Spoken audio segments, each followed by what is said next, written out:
The idea that he could put 8,132 tons of US Treasury gold into this new sovereign wealth fund for whatever purpose, I mean, I don't know where he's coming from on this, is a complete nonsense because it's not there.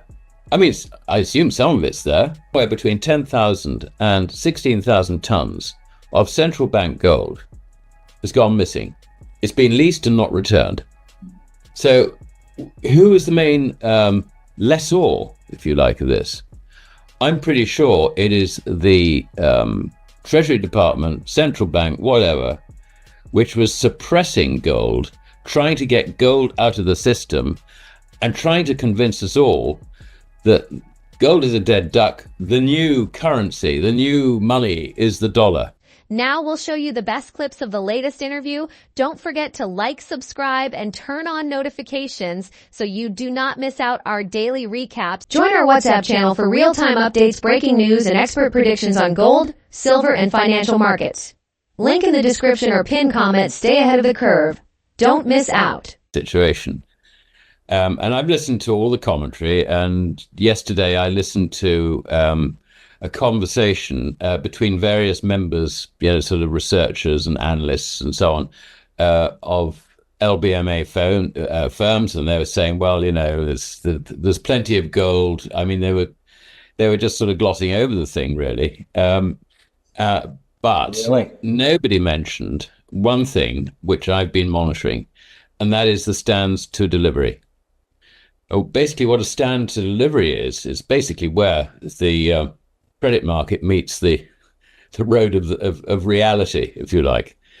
But because Comex is run by banks, in effect, who deal in credit, not in physical, they basically, when you stand for delivery, you're not actually getting delivery. What you're getting is a commitment from the counterparty, if you like, on the transaction to deliver you gold at some stage. Now, what they do is they delay the delivery. I mean, there was a fascinating article by a guy who used to work for Sprott, and he wrote about trying to get delivery of silver out of Comex. And basically, he said that a 5-day settlement took 9 months. Wow. 9 months. and that was with Sprott badgering as hard as they could, trying to find out this, where is it, the whole thing. Eventually, it was delivered in 9 months. Now, the reason this is important is because stands to delivery have been increasing quite substantially. I mean, if you look at last year, just looking at gold, I took out the figures. The stands for delivery last year were 491.2 tons. Now, basically, this year, that has accelerated. So far this year, 285.3 tons have been stood for delivery. In today's news recap, JP Morgan says central bank buying will drive gold to all-time highs. JP Morgan strategists expect gold prices to move towards $3,000 per ounce in 2025. JP Morgan strategists say there are multiple macro scenarios that will likely push gold prices higher in 2025. But after a 30% rally in 2024, some investors are skeptical about where demand will come from with prices at all-time highs. The key will be from central bank buying and gold exchange traded funds inflows, according to JP Morgan's head of base and precious metal strategy, Gregory Shearer. Central banks aren't done with gold yet, with added political uncertainty likely helping to stoke a revival into 2025, he said in a recent note. According to data from the World Gold Council, after dropping in the third quarter of 2024, central bank gold purchases accelerated towards the end of the year, adding 333 tons, 54% higher than the prior year. The People's Bank of China, PBOC, also returned to gold purchases in November for the first time since April earlier that year. Shearer said, With the PBOC buying again and the potential for China's currency to be further devalued with the risk of tariffs, we think gold owning appetite among Chinese consumers could receive a boost too, as investors turn to gold as a real asset store of value. JP Morgan strategists say there are two potential macro scenarios that will likely both be positive for gold prices, but for different reasons. Under a disruptive path scenario, increased tariffs, trade tensions, stronger inflation, budget deficit expansion, and increased economic growth risks will fuel gold buying as a debasement hedge. In this scenario, central bank gold purchases will likely remain robust as markets experience higher yields, a stronger U.S. dollar, and higher gold prices. Whereas under a Fed-focused path scenario, even if trade tensions are contained and inflation remains under control, JP Morgan said the focus will shift to the Fed's easing cycle.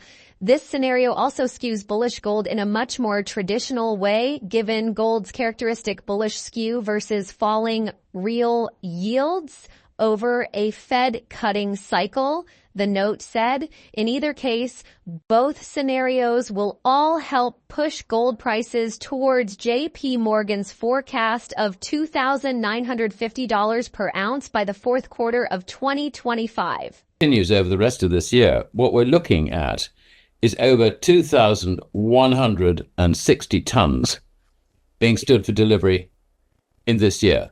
So the pace of the stands for delivery has increased.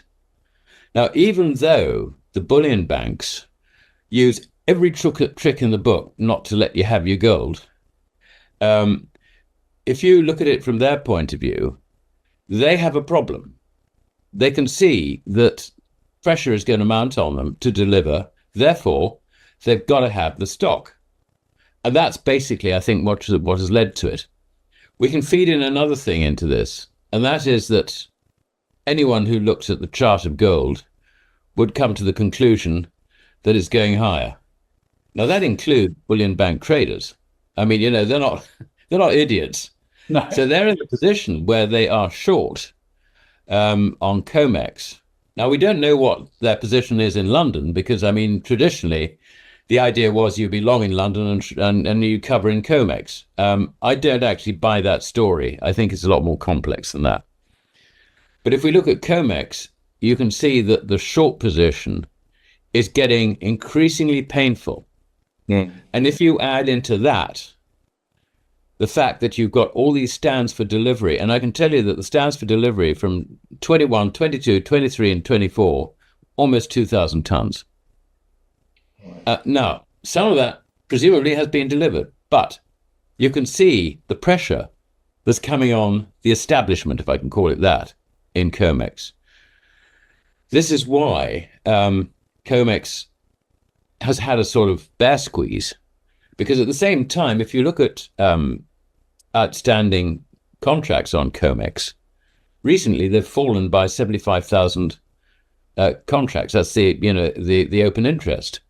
Now, while it's been falling by 75,000 contracts, the price has been rising. So what's that? It's a bear squeeze, and it's a bear squeeze on the shorts. It's as simple as that. So that is basically where the problem is. Now, look at it from the point of view of the buyers.